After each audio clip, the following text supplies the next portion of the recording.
tarde, equipe técnica da Secretaria. Boa tarde ao secretário, Freitas, vereador Felipe, vereador Meneguzzi. Estamos no aguardo do vereador Rafael, que está atendendo uma pessoa e disse que dentro de instantes estará para continuar nossa reunião. O relatório, então, é o relatório da gestão do primeiro quadrimestre, execução do ano 2019.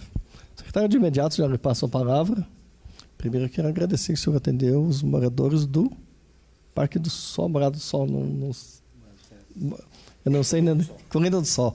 Sei que eles tinham ligado ontem à noite e disse, bom, quero ver se o secretário pode atender, não sei como é que está a agenda dele, e tudo, como a gente sabe que é todo dia de todo mundo corrido, né? E agradeço de antemão por poder ter recebido as moradoras daí. E já lhe passo a palavra de imediato para o senhor. Depois o senhor vai passar para as suas técnicas, né?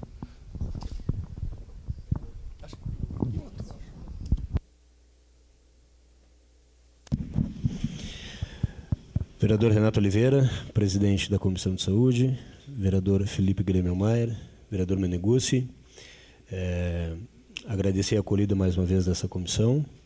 Estamos mais uma vez cumprindo aqui com as nossas obrigações regimentais e legais, e agradecer também a presença da equipe técnica da Secretaria da Saúde, a Márcia e a Inaê, servidora nossa nova, chamada do concurso há pouco tempo para a diretoria financeira da Secretaria da Saúde, a diretora Leia, a diretora da Atenção das Políticas Públicas de Saúde, a Leandra, nossa servidora ex-diretora, que agora está, mas continua lá na parte financeira da Secretaria, e a Margit, nossa diretora de regulação, para que a gente possa apresentar tanto a parte financeira do resultado desse primeiro quadrimestre, quanto a parte assistencial da Secretaria.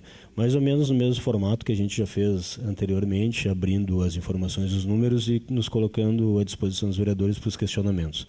Então, senhor, não sei se o senhor quer passar para algum vereador ou já passamos direto? Então, vamos direto. Passo. Leandra, começa? Tá bem, então. Obrigado, vereador. Oi. Isso. Boa tarde a todos, então. Já vou iniciar a apresentação do relatório de gestão do primeiro quadrimestre, execução financeira da Secretaria Municipal da Saúde do ano 2019. Passa? Pode passar. Bom, então vamos iniciar com as receitas. Deixa ele se arrumar.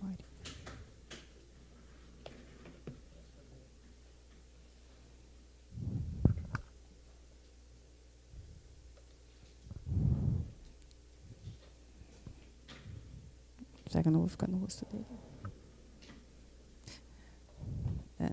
Posso iniciar? Isso? Certo. Então, vamos iniciar com as receitas municipais aplicadas em saúde. Nós tivemos, então, uma arrecadação de receitas de impostos e transferências constitucionais no valor de R$ 377.993.291,17. As despesas aplicadas em saúde somaram um montante de R$ 78.576.844,86, que representam a aplicação na área da saúde de 20,78%. Este valor já ultrapassou o primeiro quadrimestre de 2018 e a tendência dele até o final do ano é aumentar. Aqui, desculpa. Aqui, então, só está abrindo quais foram as arrecadações das receitas, que é aquele valor que a gente citou antes, ali, 377 milhões. Então, vamos fazer o comparativo das receitas e das despesas do primeiro quadrimestre. Na primeira parte, então, a gente tem a explanação de toda a parte financeira, o saldo bancário de todas as esferas. Iniciamos agora com a esfera municipal. Então, a gente tem arrecadações, receitas de impostos. A receita do 4001 são as receitas de... só um minutinho, por favor. Vigilância e fiscalização, aqui. E aqui são leilões de bens inservíveis. o total das receitas municipais do saldo bancário em 31 de dezembro de 2018, 14.913.223,74.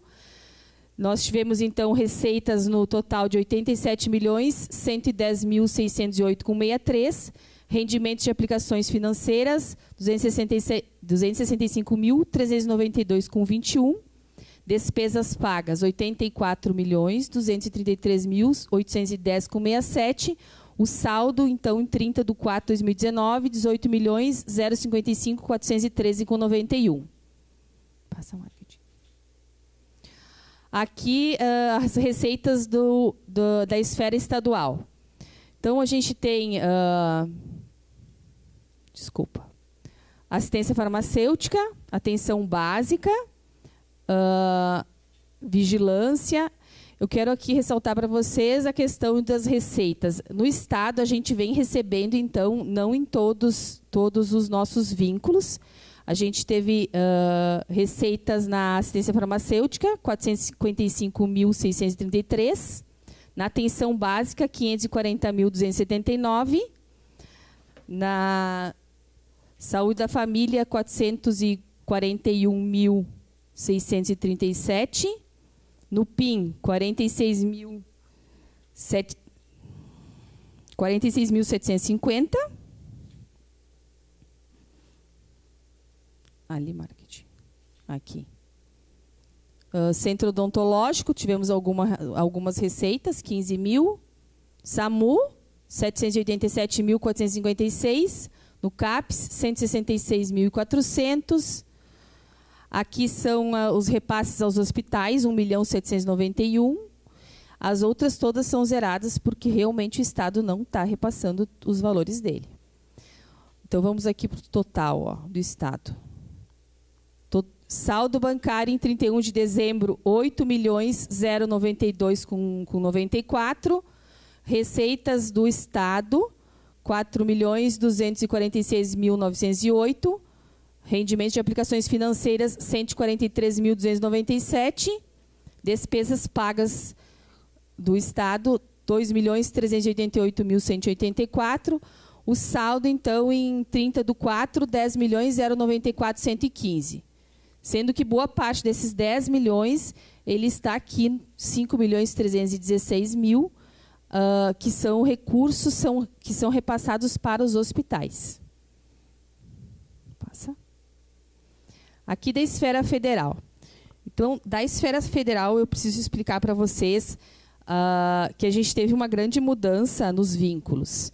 Então, nós temos os lançamentos contábeis das receitas e na despesa no valor total de 27.507.154, que é para alteração, elas foram realizadas dessa forma para atender a adequação da portaria 3.992, que dispõe sobre os recursos financeiros e transferências dos recursos federais. Então, deixa eu explicar para vocês. Aqui a gente vê vários vínculos e todos eles com lançamentos nas despesas. O que aconteceu aqui na contabilidade? Foram criados novos vínculos, que estão aqui, ó, com 2 blocos, blocos custeio e bloco investimento. Então, todas aquelas despesas, o superávit dos vínculos federais, eles foram lançados em despesa e creditados como receita nos novos vínculos. Então, estão todos aqui, ó, com um saldo bem alto, porque veio com o superávit dos antigos. Com esses 2 blocos, então, nós temos o custeio, atenção básica, média e alta complexidade, vigilância, assistência farmacêutica, gestão SUS. E o bloco de investimento, atenção básica, atenção especializada e gestão SUS. Então, totalizando aqui no federal, saldo em 31 de dezembro de 2018, 46.205.086. Total de receitas, 75.585.020.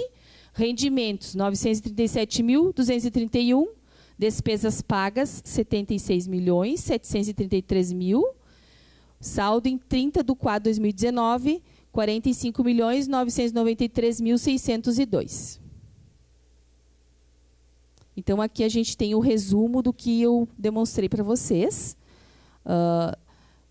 em todas as esferas, o saldo em 31 de dezembro de 2018, totalizando nas 3 esferas 69.210.404, total de receitas arrecadadas 168.288.458, com 12, total de despesas pagas 163.355.710, saldo em 30 de 4 de 2019, 74.143.132. Espera só um pouquinho.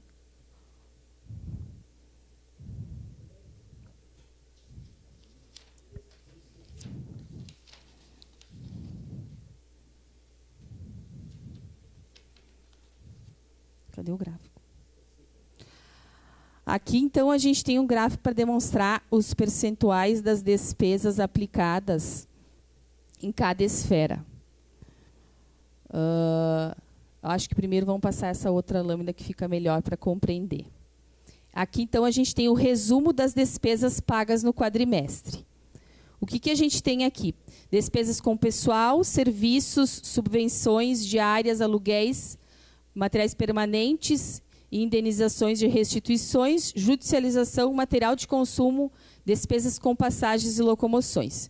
O total das despesas pagas por esfera, sendo que o total geral de despesas é 135.833.636,70.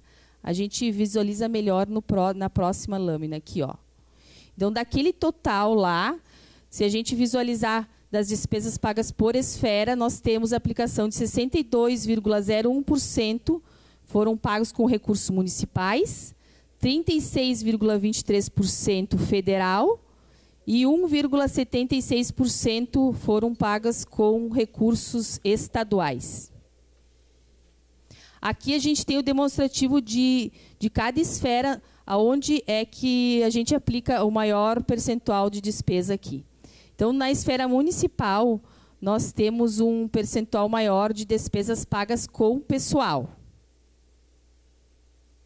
Na esfera estadual, nós temos alguma coisa com subvenções e materiais de consumo. No federal, a gente utiliza mais os recursos para pagar serviços. É a nossa maior despesa. E aqui, então, eu vou abrir as despesas para melhor entender. Aqui, vamos.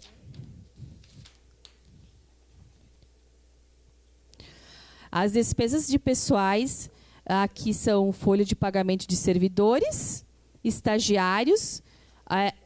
Essa RPA é um resquício de 2018, é despesa de exercício anterior, porque atualmente a gente não tem mais contratações por RPA.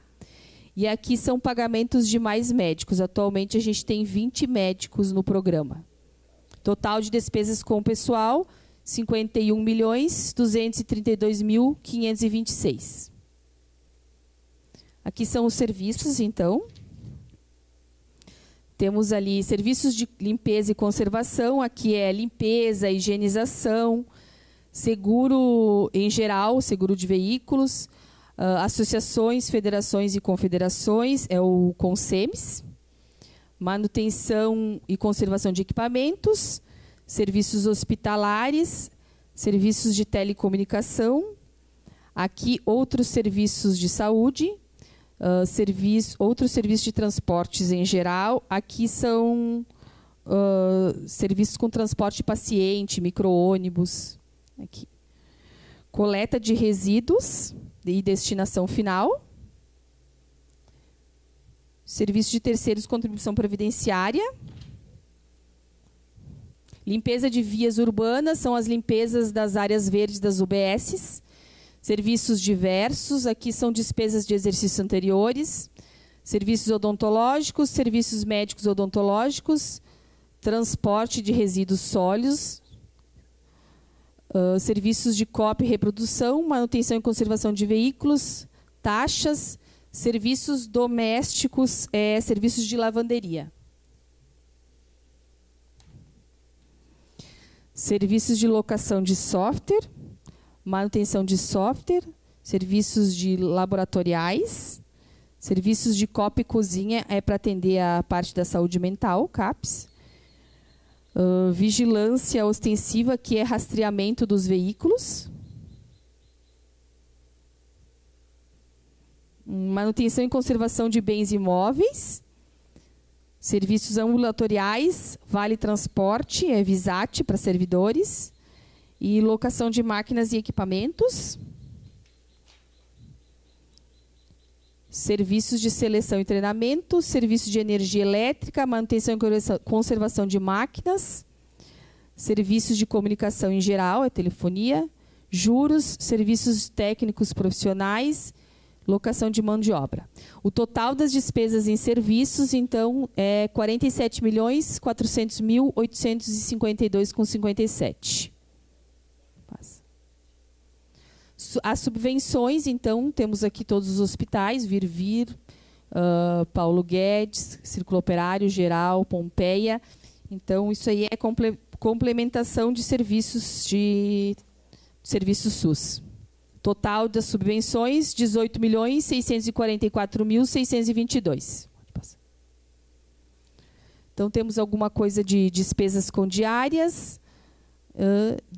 Aqui é despesa diária de servidor, aqui é cargo em comissão. E locação de imóveis, total das despesas, primeiro de diárias, então, 25.717,53. E total das despesas com aluguéis, 403.751,81. Nós tivemos também no primeiro quadrimestre um valor bem expressivo com investimentos. Deixa eu passar aqui para vocês. Então, foram adquiridos aparelhos e utensílios domésticos. Aqui nós temos despesas com ar-condicionado. Aparelhos e equipamentos médicos odontológicos. Aqui temos cadeira odontológica, bomba de infusão. Temos também algumas despesas com câmara de conservação de vacinas. Todo esse valor aqui, 284.770. Equipamentos de processamento de dados, aqui a compra de computadores para o prontuário eletrônico. Aqui é software na área da saúde, equipamentos e materiais permanentes, equipamentos de telefonia, tem alguns aparelhos telefônicos, equipamentos de proteção e segurança. Mobiliário em geral, aqui temos alguma coisa de cadeira giratória, cadeira de bancada, arquivo de aço. Pode passar. Equipamento de áudio e vídeo. Aqui a gente tem kit de painel digital de senha para farmácia. Obras em andamento, aqui é um saldo, um aditivo de contrato da UPA Centro, da obra. E veículos de tração é o valor das ambulâncias que foram adquiridas no início do ano. Total dos materiais permanentes. Volta ali, marketing. Aqui. Não. Tu passou para frente. Ali.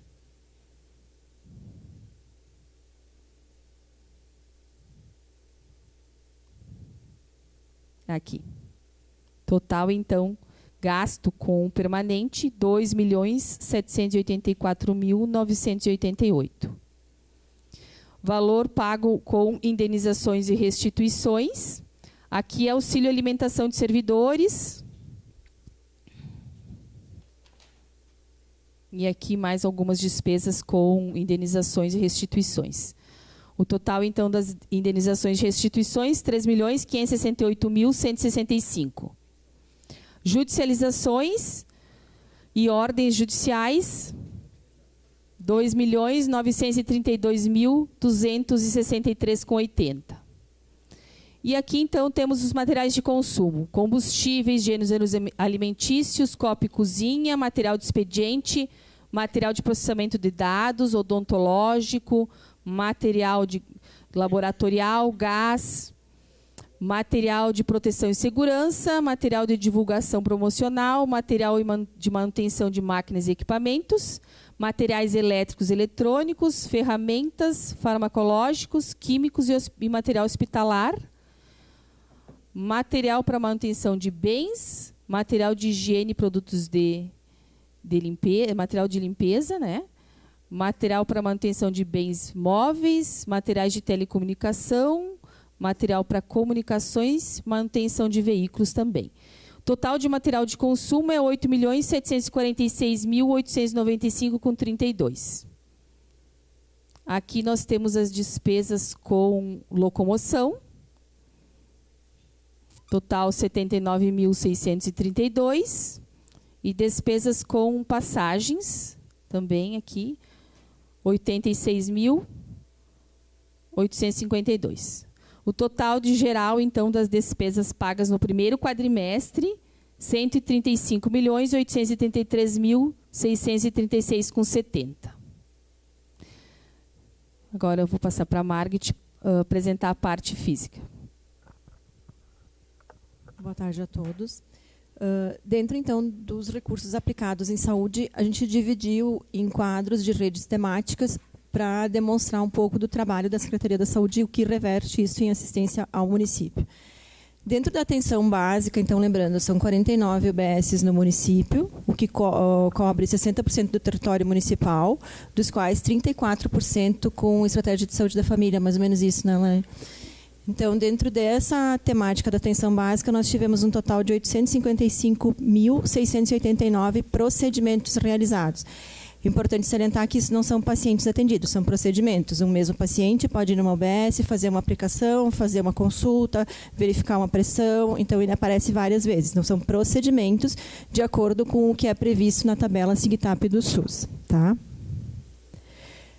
Da mesma forma, atendimento hospitalar, então, o município hoje tem contrato com o Hospital Geral, o Hospital Pompeia para atenção em média e alta complexidade, com o Hospital Virvir Ramos para média complexidade, o Hospital do Círculo para alta complexidade e com a Clínica Professor Paulo Guedes para atendimentos de internações psiquiátricas. Esses 5 hospitais contratualizados geraram, no quadrimestre, 8.524 EHs, tá? Então, são 8.524 pacientes internados, com um custo de R$ 18.007.463,30. Esse valor é o valor da AIH remunerado com o recurso do teto MAC, que vem direto do Ministério da Saúde, tá? Então é recurso federal. Lembrando que dentro do Hospital Geral e Hospital Pompeia, tem as internações regionais para as quais, das especialidades das quais Caxias do Sul é referência. Urgência e emergência. Dentro da rede municipal, a gente tem serviços de urgência e emergência. Hoje é a UPA Zona Norte e toda a nossa cobertura de SAMU. Então, na UPA Zona Norte, a gente tem 191.496 procedimentos no quadrimestre. E nos atendimentos de SAMU, que são o atendimento da ambulância, o atendimento da central, cada vez que o usuário liga para o SAMU, faz um chamado, abre um chamado, e o atendimento da motolância, o que fecha um total de 244.925 procedimentos, com uma remuneração do Fundo Federal de R$ 812.718,28 Rede de atenção psicossocial, então, são a nossa rede de atenção em saúde mental. A gente tem o CAP Cidadania, o CAPS Álcool e Drogas, o Centro Integrado de Saúde Mental, que é conhecido como CAIS Mental, o CAPS-I, né, o Ambulatório de Vigilância da Atenção da Saúde da Criança e Adolescente, que é o Apoiar, e o CAPS Novo Amanhã. O CAPS Novo Amanhã também com atenção ao uso de álcool e drogas. Nesses serviços desta rede, nós temos 39.995 procedimentos realizados com uma remuneração federal por bloco de custeio de R$ 64.224,11. Atendimento ambulatorial. No atendimento ambulatorial, nós vamos ter prestadores contratualizados, né, que são ali os contratos, as nossas UBSs e os prestadores próprios. Por que as UBSs aparecem ali de novo? Tá? Porque existem duas características de procedimentos que podem ser aplicadas nas UBSs. Os que a gente registra via ESUS, que vai entrar, então, no bloco de custeio dentro do PAB, que é onde cada OBS recebe uma verba integral para atendimento, e os atendimentos que estão fora do ESUS podem ser registrados dentro do CIA, que é o Sistema de Informação Ambulatorial, e eles vão reverter em número de atendimentos ao município. Assim que o Ministério da Saúde for revisar o teto MAC do município, ele vai poder compor estes números com novos atendimentos. Então, existe uma possibilidade da gente reverter isso em mais dinheiro. Tá? Então, nos prestadores próprios contratados de UBSs, no quadrimestre são 2.469.341 procedimentos, com uma remuneração de R$ 18.453.082. Assistência farmacêutica. Então, aqui a gente tem toda a assistência farmacêutica do município, farmácia especializada, com 1.059.000 atendimentos, né, de distribuições de várias medicações, com um custeio, né, uma remuneração de R$ 375.903,45. Vigilância em saúde. Dentro da vigilância em saúde, a gente tem as divisões de vigilância sanitária, saúde do trabalhador e vigilância epidemiológica.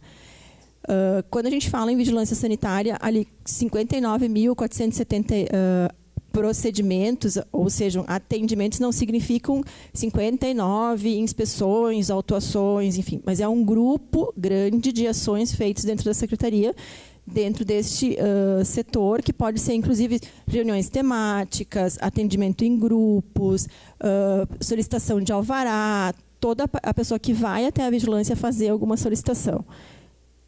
Tá? Aqui faltou o total, né? Mas vai dar o quê? 59, 60... Em torno de uns 67.000 procedimentos e R$ 14.855. Era isso. Bem breve. Dúvidas?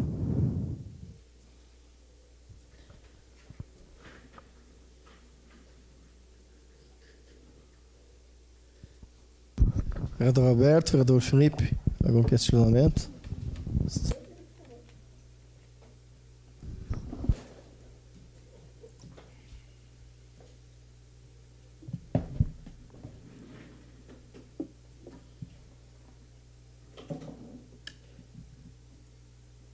Presidente Renato, boa tarde. Secretário, boa tarde.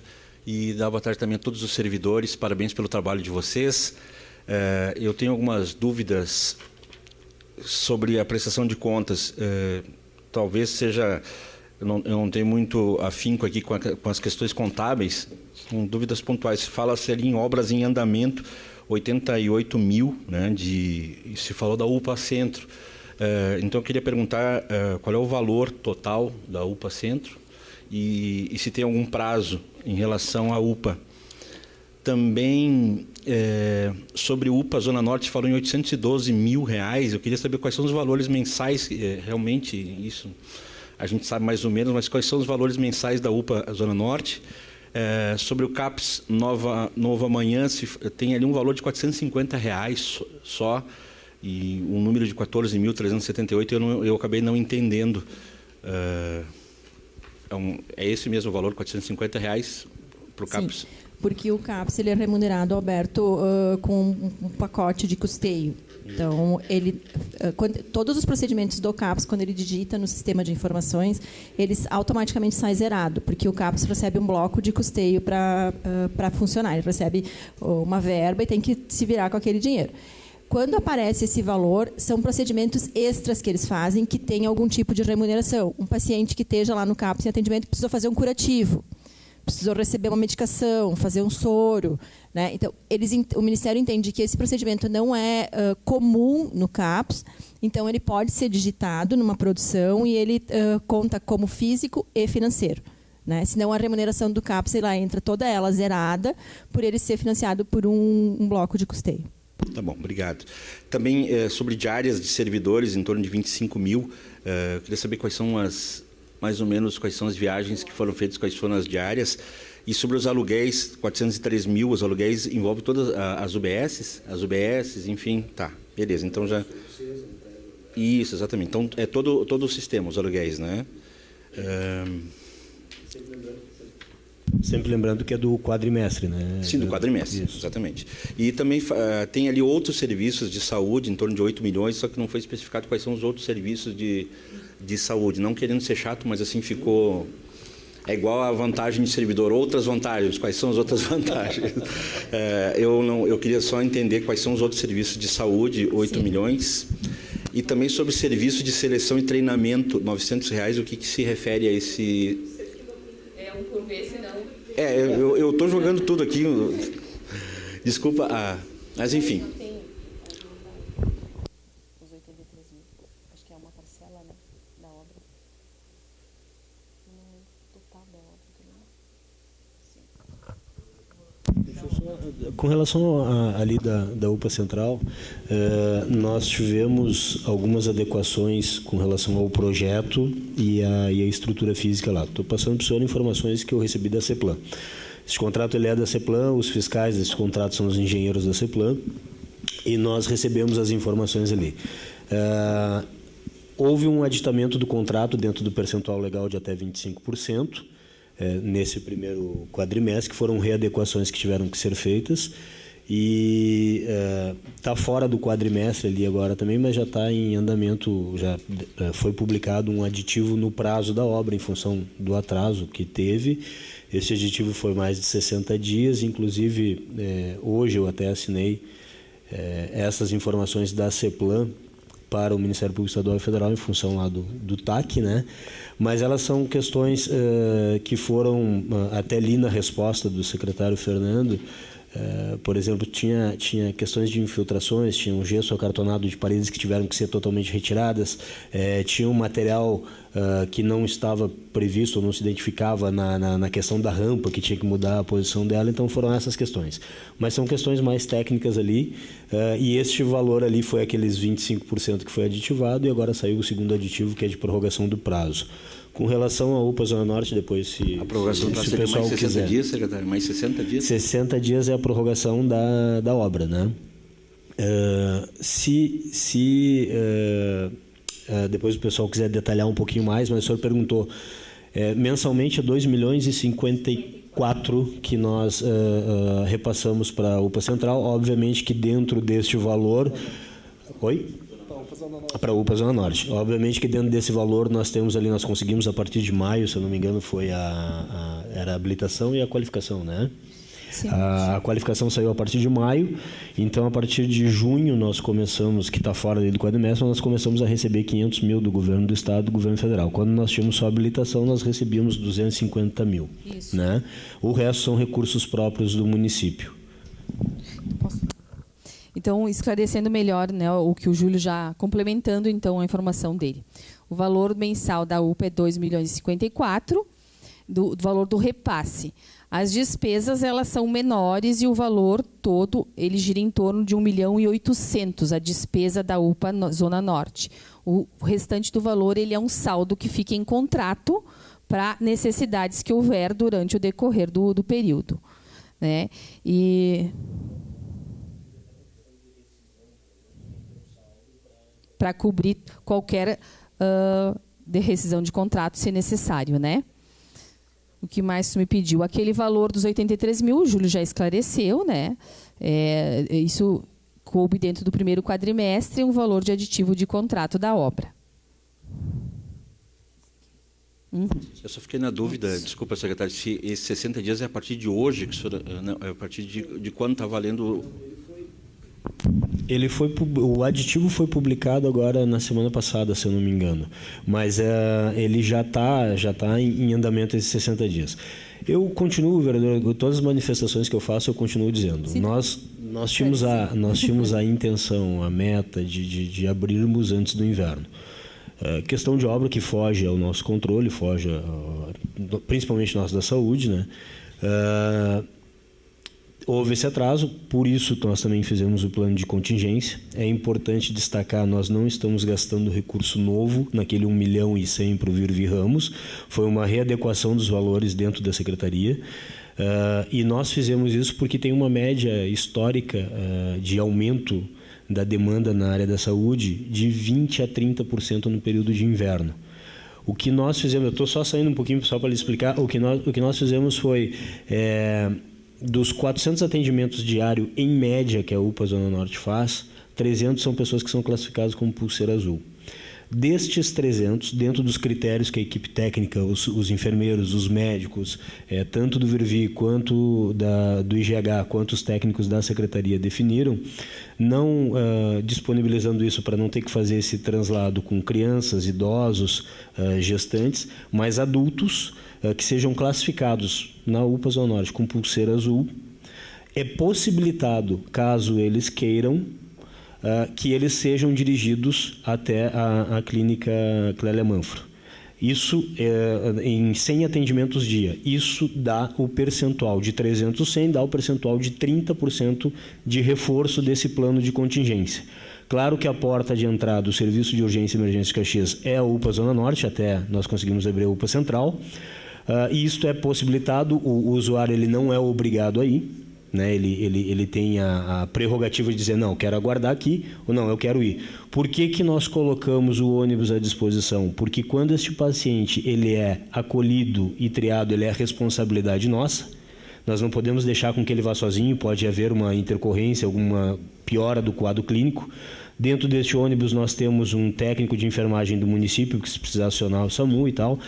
E nós estamos tendo a sorte do tempo, por enquanto, está ajudando, que os dados que nós temos hoje é que nós estamos trabalhando em torno de 60 usuários por dia que estão sendo atendidos lá.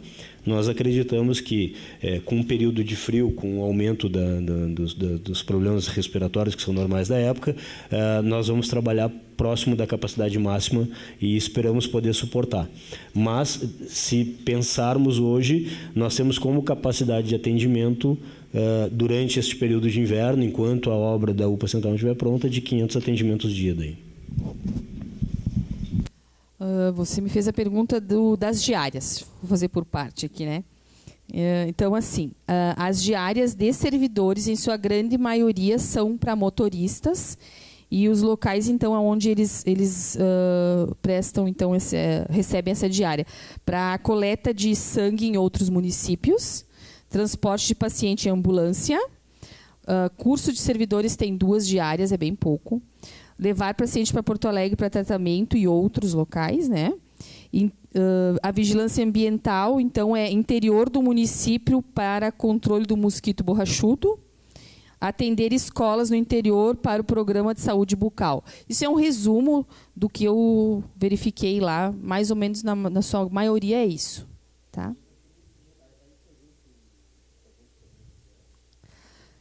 Também tem alguma coisa de Sereste. Tá, eu só queria até colocar para os vereadores, às vezes, eu até mostrei para o vereador Renato ali o quadro, para não parecer, acho que aproveitar essa oportunidade, vereador, também de esclarecer um pouco para os senhores vereadores, para essa comissão. Nós estamos meio que numa tentativa, não sabemos se vamos conseguir, de tentar sensibilizar tanto a União quanto ao Estado com relação a isso. Hoje nós temos 2 setores que trabalham com saúde do trabalhador. É a Visat, né, que ele atende Caxias do Sul, ele é um serviço nosso, e tem o Sereste. O que nós estamos batendo? O Sereste tem 7 funcionários hoje concursados do município de Caxias do Sul, que prestam serviço por solicitação de 48 municípios da região ou demanda do Ministério Público do Trabalho. Estes 7 servidores, quando são acionados, eles, por exemplo, a gente pega o exemplo de Vacaria, que é o município mais distante. Este funcionário, que normalmente ele se desloca em 2 ou 3, mais o motorista. Eles são 4 diárias, ou 3 diárias, que o município de Caxias do Sul paga, que a Secretaria da Saúde paga, para atender uma vistoria numa empresa lá em Vacaria, por solicitação daquele município ou por solicitação do Ministério Público do Trabalho. Se nós recebêssemos os recursos federal e estadual em dia para manter esse serviço, nós teríamos hoje um recurso de R$65 mil. Desses 65, 20 mil é do Estado e 35 é da União, ou é o contrário? É 20 do Estado e 35 da União, né? O Estado do Rio Grande do Sul, isso faz parte daquele valor também dos 11 milhões da ação que o município entrou contra o Estado no final do ano passado. De 2014 a 2017, o Estado devia só nesse programa 800 mil para nós. Provavelmente hoje nós já estamos passando de 1 milhão. Se o Estado pagasse em dia mais o recurso da União, esse serviço ele já era deficitário para o município, porque só a folha de pagamento desses 7 funcionários ela é R$ 73.300. O recurso do Estado e da União, eles dão 65 mil, já é deficitário ali. Nós não colocamos nessa conta as diárias dos servidores do Sereste, as diárias dos motoristas, que tu tira um veículo para atender a população de Caxias para ir lá nos outros municípios da região, e mais a diária desse motorista, que aí essa conta é muito alta. O que nós estamos tentando fazer junto ao governo federal, junto ao Ministério da Saúde, junto à Secretaria Estadual da Saúde, é dizer o seguinte: nós queremos uma nova formatação para esse serviço. Que cada município, se vacaria solicitar o serviço do Sereste, que vacaria pague, disponibilize o veículo, disponibilize o motorista, pague a diária porque está atendendo aquele município. Não é justo a população de Caxias do Sul pagar um serviço para 48 municípios. Então, muitas vezes essa informação ela sai distorcida, estamos sujeitos a críticas de ter, se tem um entendimento diferente, mas o que nós estamos buscando é que os recursos próprios de Caxias do Sul sejam utilizados para os usuários de Caxias do Sul. E nós não achamos justo que Caxias do Sul pague esta conta sozinho, ou praticamente sozinha, porque o Estado não repassa os recursos para nós, para atender 48 municípios da região, onde cada um poderia contribuir, ou o Estado assumisse esse serviço, porque ele tem caráter regional. E ali estão esses valores também de diárias de deslocamento dos funcionários do Sereste. Isso. Só para agradecer a presença do vereador Rafael também, que está entre nós. Presidente, então, para encerrar, já me sinto contemplado com as respostas e... É só registrar que, não sei se o senhor tem recebido as denúncias que a gente tem feito aqui em relação à UPA Zona Norte, né? E principalmente em função da atuação do IGH. São diversas denúncias. Da minha parte, da Comissão de Saúde, são denúncias devidamente checadas, apuradas antes de chegar à tribuna. Eu tenho levado isso a vocês da Secretaria de Saúde, e eu não recebi nenhuma resposta de vocês, da Secretaria de Saúde. Em nenhum momento alguém me ligou, respondeu: olha, isso procede, isso não procede, isso é exagero, isso não é exagero. Porque, afinal de contas, o trabalho do vereador é fiscalizar, e a fiscalização do vereador é uma maneira de contribuir, inclusive com o Executivo, na fiscalização do próprio contrato, né? Então, na verdade, não é uma questão ideológica contra quem quer que seja. Na verdade, é uma contribuição, e é a nossa atribuição. E aí eu não recebi nem do IGH, nem da Secretaria da Saúde, nenhum tipo de resposta a todas as demandas que eu estou trazendo desde 2017 a respeito do falta de insumos, problemas trabalhistas do IGH com seus servidores, o não cumprimento do contrato. Eu leio o contrato seguidamente. As dúvidas que eu tenho, eu tento me informar a respeito a flagrantes de desrespeito ao contrato. E como já está fazendo mais um ano, agora em agosto já vai fazer mais um ano de contrato com o IGH, eu não sei se o IGH continua, qual é o processo licitatório, eu quero saber se todas essas denúncias trazidas por mim, pela Comissão de Saúde e por outros vereadores, elas foram devidamente apuradas por você, secretário, e se apuradas, se há muito exagero nisso, porque às vezes são questões de servidores. Os servidores estão cansados, estão estressados, enfim, a área da saúde é uma área estressante realmente.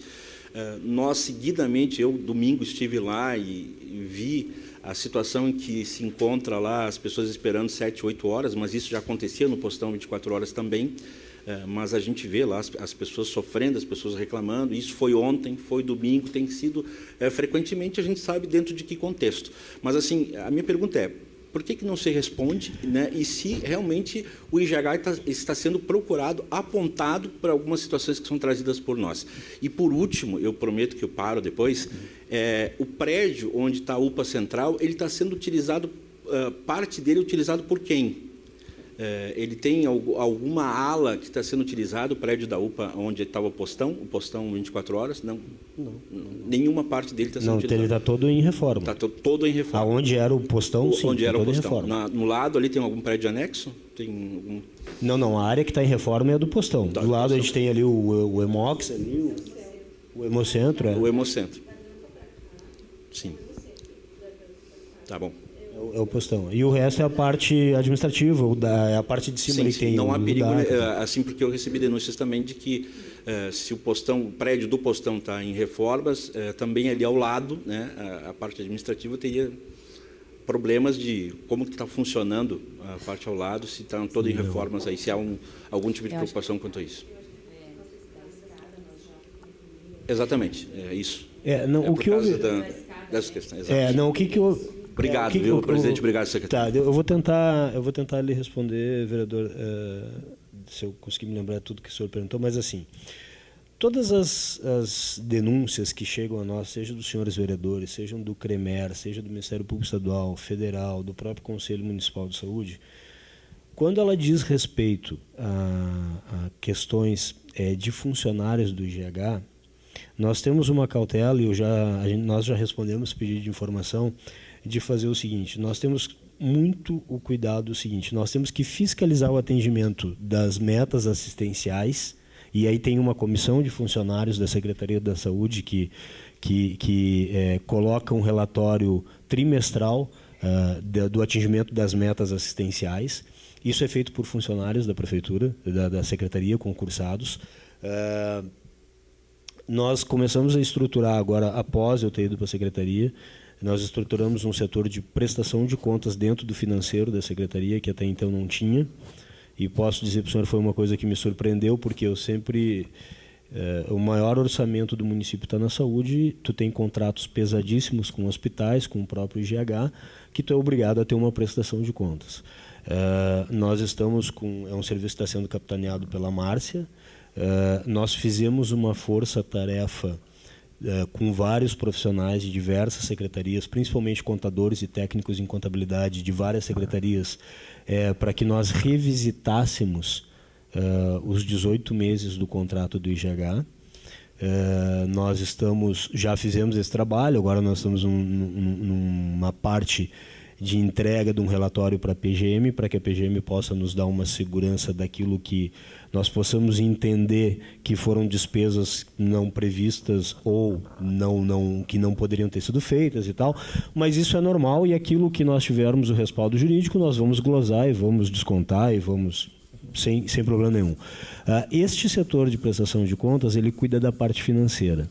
A parte assistencial, a gente tem esta comissão, e nós temos uma funcionária de 40 horas do município, que ela trabalha 20 horas no SAMU, ela é uma enfermeira do SAMU, e as outras 20 horas ela está dentro do IGH controlando a parte assistencial.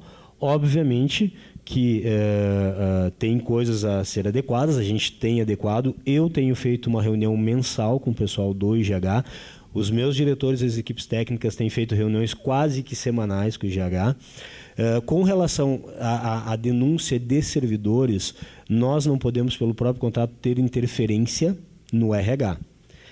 Quanto mais nós tivermos interferência, qualquer ação trabalhista contra o IGH vai respingar no município. Então, nós cuidamos é o seguinte: tu tem um contrato de uma prestação de serviço, tu atingiu os objetivos financeiros, tu atingiu os objetivos das metas assistenciais, toca a ficha. Nós pedimos o seguinte: aumento de profissionais de RH dentro da estrutura física, isso é aditivo de contrato, e é isso que nós... Agora, quem contrata? Claro que a parte da prestação de contas tem que pedir lá se eles estão pagando as verbas rescisórias, se eles estão fazendo os recolhimentos adequadamente e tal, mas nós não podemos ter interferência, contrata, demite. E claro que aquilo que chega via ouvidoria também nós temos que responder. Com relação a procedimentos de mau atendimento, nós temos reuniões direto verificando todos os casos. Nós temos só um cuidado, vereador. Vou dar um exemplo, que eu sei que foi uma denúncia que o senhor fez, de uma mãe que teria se dirigido com um menino que não teria sido atendido, que o menino teria derrubado leite, acho, nas costas, né? Queimaduras e tal. Houve uma solicitação, inclusive, das imagens.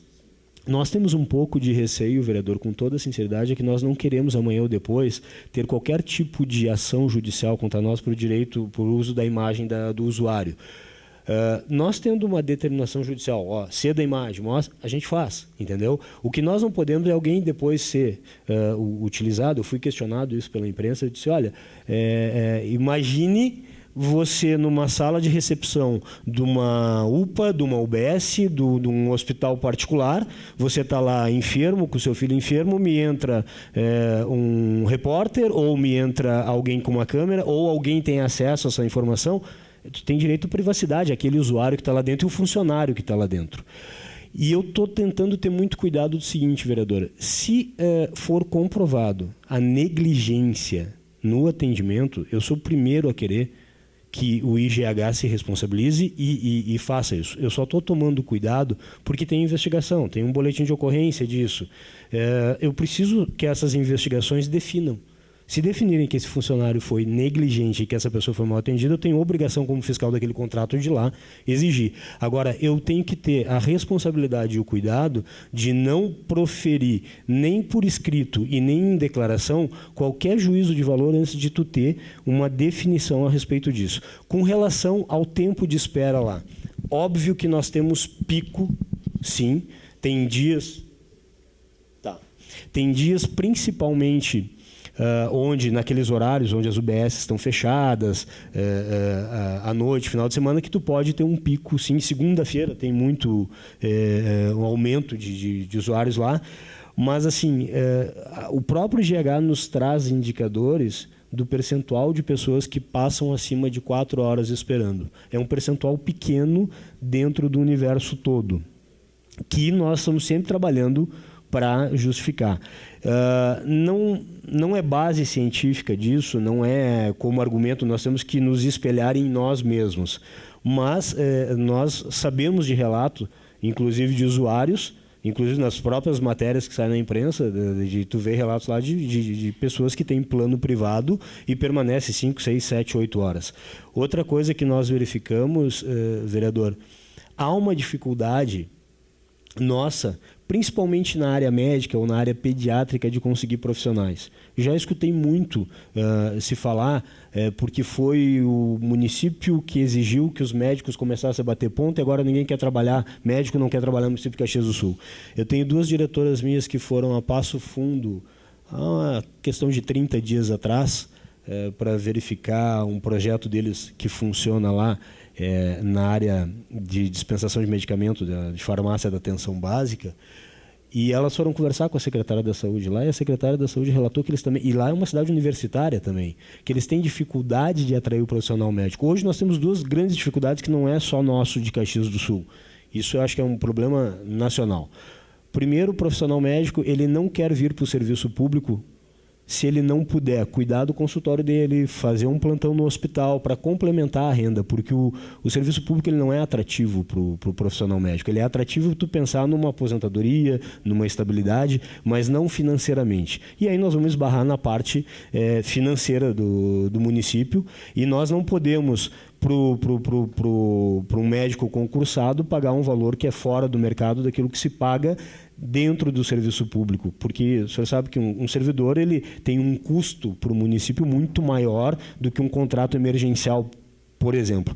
Outra dificuldade que nós estamos tendo, eu fui a Brasília e provavelmente vou ir em agosto agora de novo, que eu estou tentando uma reunião com o secretário Erno, que era o secretário de Saúde de Porto Alegre, que está no Ministério da Saúde agora, e ele assumiu no início do mês passado a responsabilidade do programa Mais Médicos, mudou dentro do Ministério lá a responsabilidade.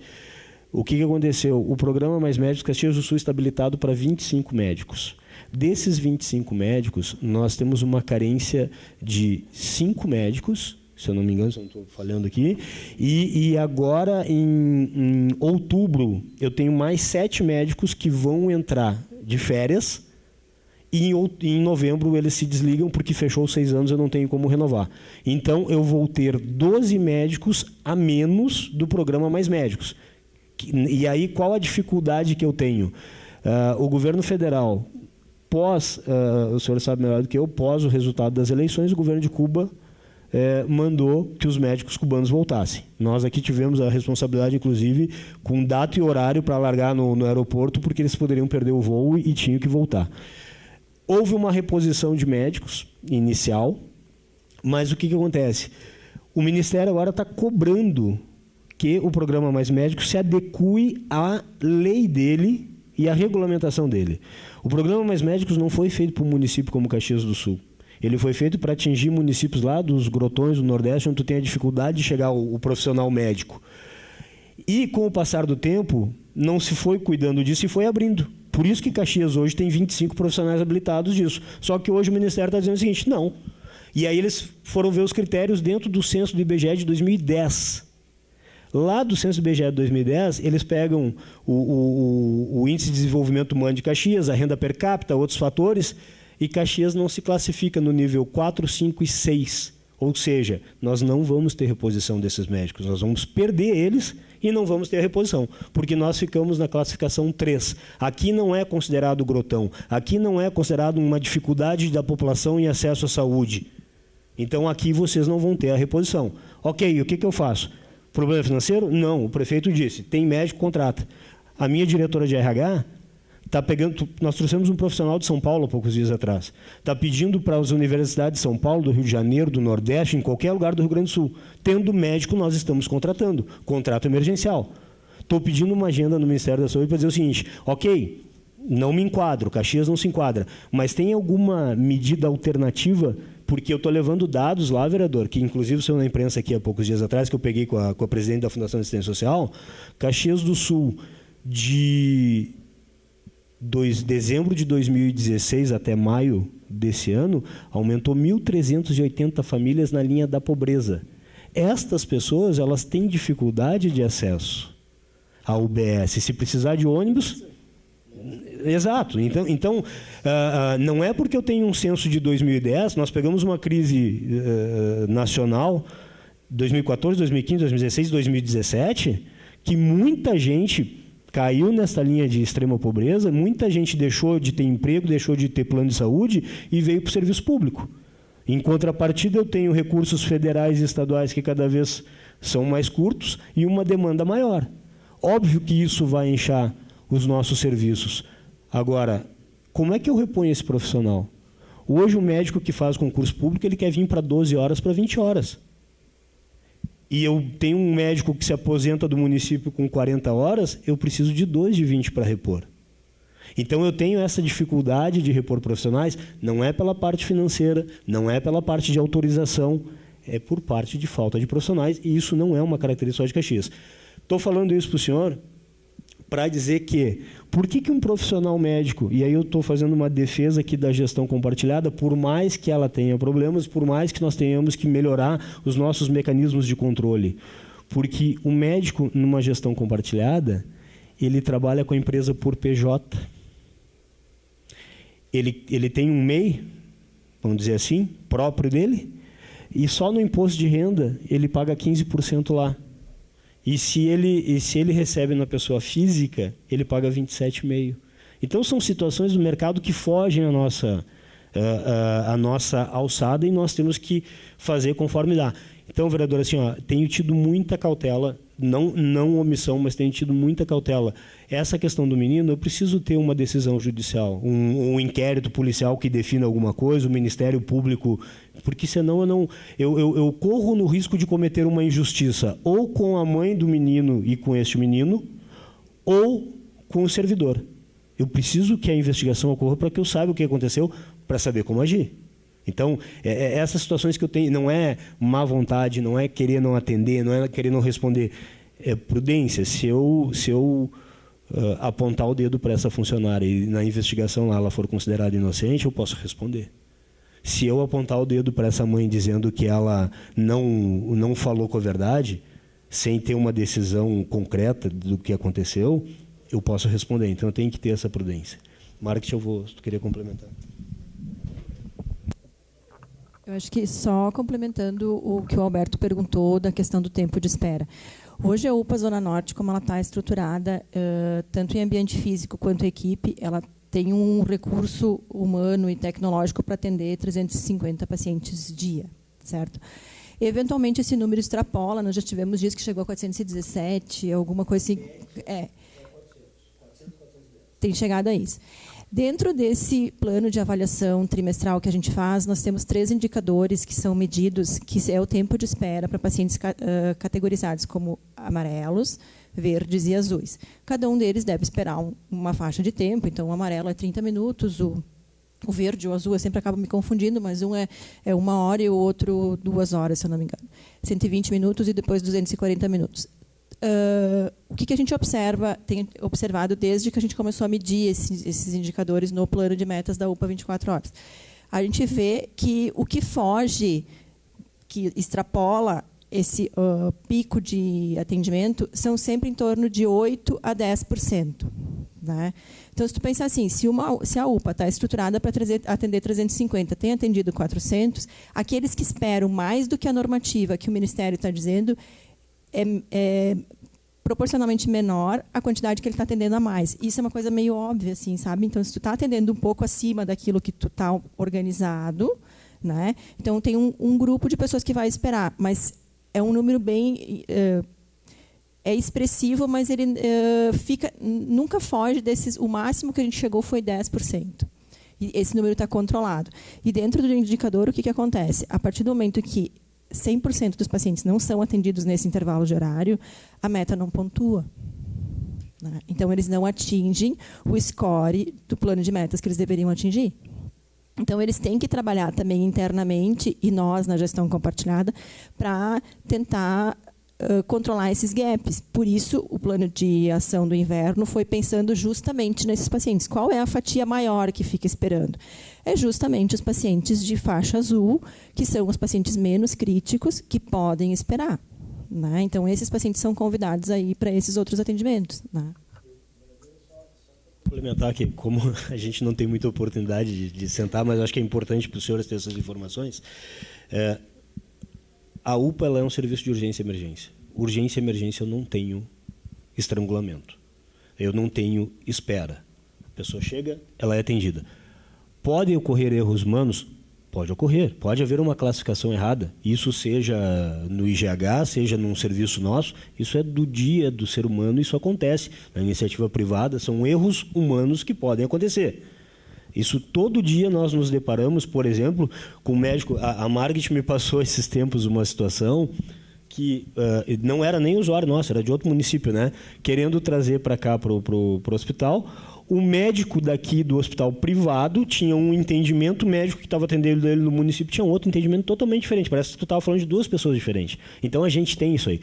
Nós estamos fazendo um trabalho, inclusive da nossa equipe de treinamento com o pessoal do IGH, de processos de atendimento, desta classificação ter uma qualidade cada vez melhor, nós estamos fazendo. Agora, se nós, bem conta reta, assim, se nós temos uma média de 400 atendimentos diários e 300 são pulseira azul, a minha urgência e emergência é 25%.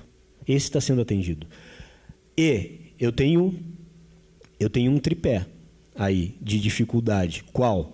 Primeiro, aquilo que eu falei. Quando eu não tenho profissional para repor lá na UBS e esse pulseira azul poderia ser atendido na sua UBS.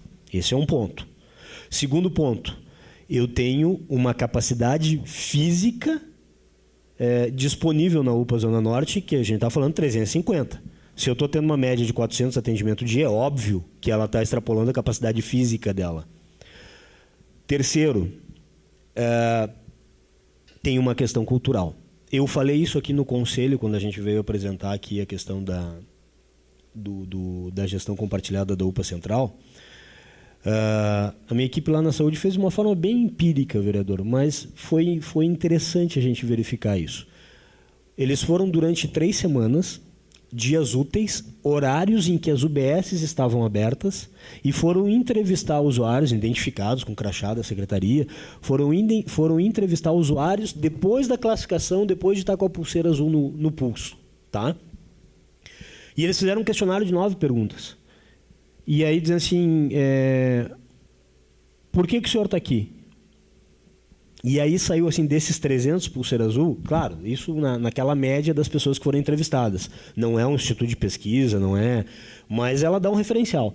90% das pessoas que estavam lá sabiam, dos pulseira azul, tá? Dos 300, vamos dizer assim, sabiam que poderiam resolver o seu problema na sua UBS, mas não iam lá. Sabiam qual era a sua UBS e sabiam que poderiam resolver. E aí vinha outra pergunta. Então, por que tu veio para cá? Alguns disseram, não tenho profissional lá, não tenho médico, não consigo ficha. Não vou lá porque eu não acredito que eu vou conseguir meu atendimento lá. Agora, 40%, isso me chamou muito a atenção, 40% desses 90% que sabem qual é a sua UBS e que sabem que o seu caso poderia ser atendido lá, eles disseram o seguinte, e aí é uma questão cultural que eu me coloco no lugar do usuário e dou razão. Ele diz assim, aqui eu resolvo tudo num dia só. Aqui eu consulto, eu faço o exame, eu faço a reconsulta e saio com a primeira medicação. E aí eu me coloco no lugar do usuário da seguinte forma: eu vou para o UBS, a minha UBS aqui é a do centro. Eu vou ter que pedir um turno do meu serviço para ir lá marcar a consulta. Outro dia eu vou pedir outro turno para ir para a consulta. Outro dia eu vou pedir outro turno para ir fazer o exame. Outro dia eu vou pedir outro turno para ir para a reconsulta. Daqui a pouco esse cara na iniciativa privada está demitido. Então ele prefere ficar 5, 6, 7, 8 horas dentro de um serviço de urgência e emergência, o caso dele não sendo tão grave, mas ele resolve numa madrugada e ele resolve num sábado e num domingo. E eu não tenho, SUS é porta aberta. Eu não tenho como dizer, fulano, aqui na UPA tu não vai entrar, tu vai lá para a tua UPA, da tua UBS segunda-feira. Então não tem. Por mais que nós consigamos, vamos botar o mundo ideal, eu tenho o RH completo nas 50 UBS do município. Eu tenho 2 serviços de urgência e emergência abertos, porta aberta 24 horas. Eu vou ter o cara lá classificado com pulseira azul, porque ele quer estar lá e eu não posso dizer para ele que não. Ele tem o direito de estar lá. A nossa ideia, vereador, e a nossa estimativa, que vai ter que se confirmar, a nossa ideia é o seguinte: hoje nós estamos trabalhando com uma média de 400, 410 atendimentos dia, média. Quando eu tiver 2 serviços de urgência e emergência abertos em Caxias do Sul, provavelmente a UPA Central, ela vai ter mais atendimento, porque ela tem mais fácil acesso, ela é central. Então a gente está calculando que eu vou ter uns 300 atendimentos dia, e na UPA Zona Norte talvez uns 200.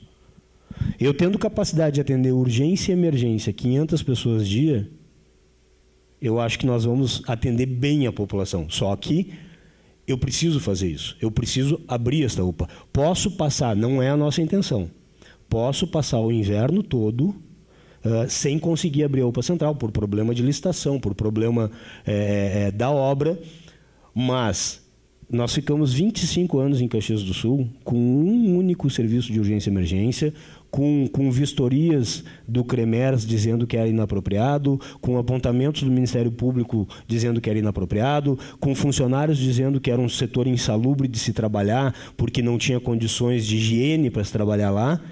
E quando nós só conseguimos fechar ali porque nós conseguimos abrir o segundo serviço. Tem problemas? Nós não podemos tapar o sol com a peneira. Tem problema sim, e é função do vereador, sim, nos fiscalizar e nos cobrar para melhorar. Agora, o meu objetivo principal é que dentro de 2019 a gente consiga abrir a UPA Central e nós vamos distensionar. Agora, não está livre, vereador.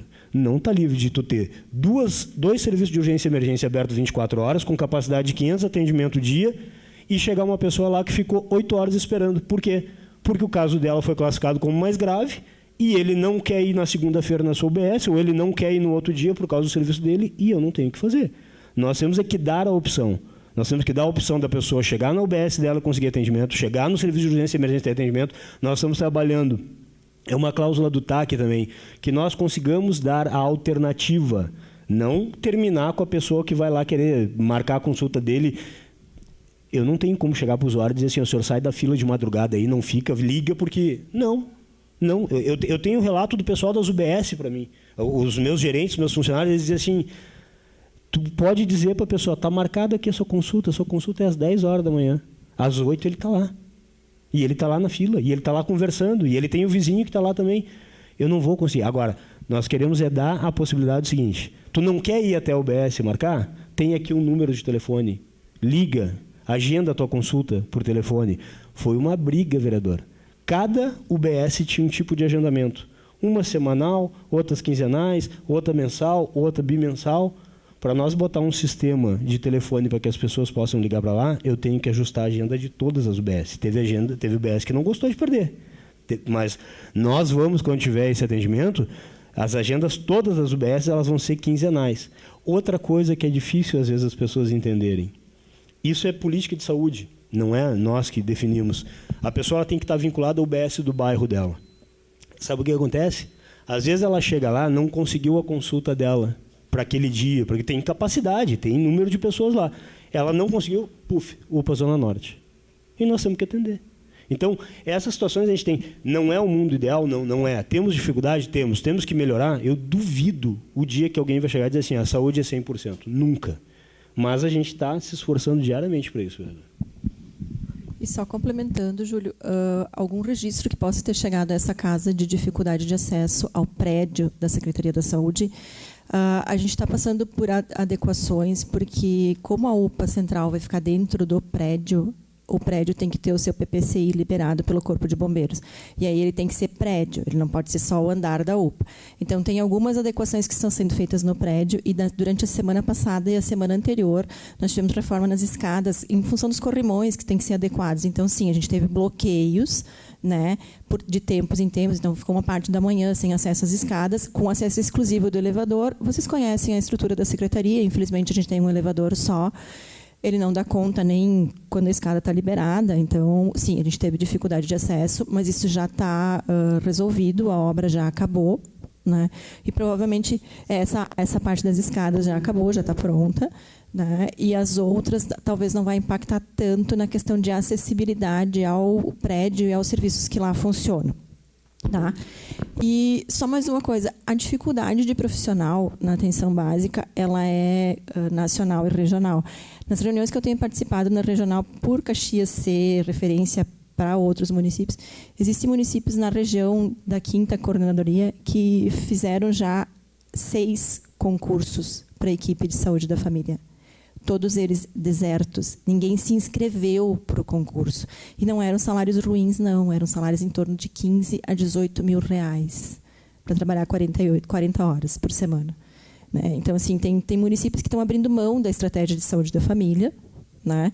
E estão pensando em criar pequenas unidades básicas na lógica do horário estendido, sem estratégia, né, ou com uma equipe mínima, para dar aquele atendimento mínimo, mas eles vão abrir mão da estratégia de saúde da família porque eles não conseguem equipe médica para atender. Então, é um problema bem grave, que se o Poder Executivo, o Legislativo e o Federal não olharem para isso, não se resolve. Certo. E só para encerrar, presidente, se me permite, a respeito do IGH, é evidente que quando funcionar o postão 24 horas, a UPA central, e diminuir o fluxo na UPA, as pessoas vão esperar menos. Mas agora, essas questões trabalhistas que envolvem os servidores do IGH, a gente já conhece o histórico dessa empresa em outros estados. É por isso que a gente fica sempre... isso está afetando demais o atendimento, inclusive se afeta a saúde de quem trabalha, do servidor, isso afeta o atendimento. Então, para o usuário do SUS, não é o IGH, é a prefeitura. Né? Então, os servidores são da prefeitura. É a prefeitura que não atende, é o servidor que de vez em quando está estressado, enfim. Então, os servidores têm sofrido muito com isso. As relações humanas dentro da UPA, em função da falta de gestão do IGH, é muito grande. E as denúncias que os servidores trazem para mim, para a comissão, são muito sérias. A utilização de uma ambulância que não pode circular com mais que 2 pessoas, 3 pessoas, que é uma ambulância doblô, a falta de insumos, e às vezes fica até constrangedor para nós vereadores quando a gente vai até a UPA fazer uma vistoria, entre aspas, né? Porque essas vistorias também é pro forma, né, presidente? Porque, para mim, fica constrangedor. A gente vai andando, um diretor do IGH vai dizendo que está tudo uma maravilha, e os servidores vão chamando a gente. Na medida que a gente vai passando e vai dizendo, fiscaliza isso, dá uma olhadinha que falta remédio. Então, é uma coisa constrangedora, Então, eu fico sempre colocando na balança, será que os servidores estão exagerando e eles não conseguem resolver as questões pessoais, o que é normal, às vezes, num ambiente que tem 200, 300 servidores? Ou será que tem a ver mesmo? Porque são muito sérias as denúncias de não obrigações trabalhistas pagas, de não pagamento de hora extra. O contrato fala até em não pagamento de hora extra, né, o contrato com a prefeitura, mas assim, o desrespeito às regras trabalhistas do IGH com os seus servidores. E isso afeta o rendimento, evidentemente, né? Então, eu quero pontuar isso, reforçar isso. No passado, a Margaret é testemunha que, quando eu tinha o postão 24 horas, eu fiz algumas denúncias também e recebi a resposta. Inclusive, uma resposta assinada pela própria Margaret, onde eu admitia, olha, temos problemas aqui, então nós vamos...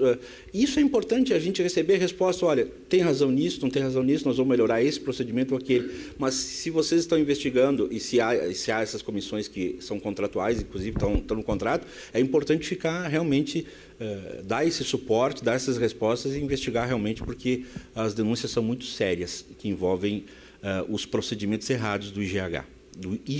Tá bom? Obrigado. Não sei se o vereador Felipe está contemplado. Assessoria da vereadora Tatiane está contemplada. Então, secretário toda a sua equipe. Quero mais uma vez agradecer, vereador Meneguzzi.